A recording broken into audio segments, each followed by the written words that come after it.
Green haven গার্ডেনে আপনাদেরকে সবাইকে স্বাগতম।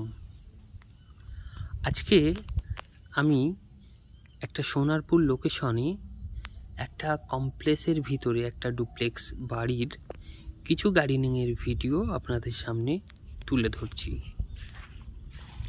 এই বাড়িটা আজ থেকে মাস দুয়েক আগে ইনস্টল করা হয়েছে।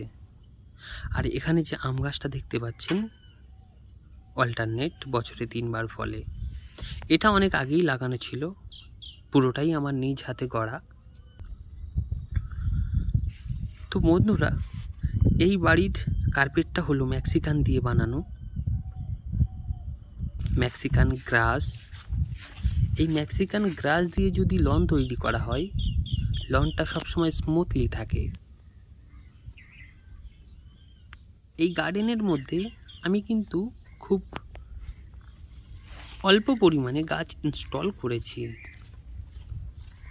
হালকা পাতলার উপরে গার্ডেনটা কেমন লাগছে আমাকে অবশ্যই কমেন্টে জানাবেন। আর এই ধরনের গার্ডেন বা পার্ক ডুপ্লেক্স বাড়ি বানানোর জন্যে আমার সঙ্গে কন্ট্যাক্ট করতে পারেন। সঙ্গে থাকুন, সাবস্ক্রাইব করুন। ধন্যবাদ।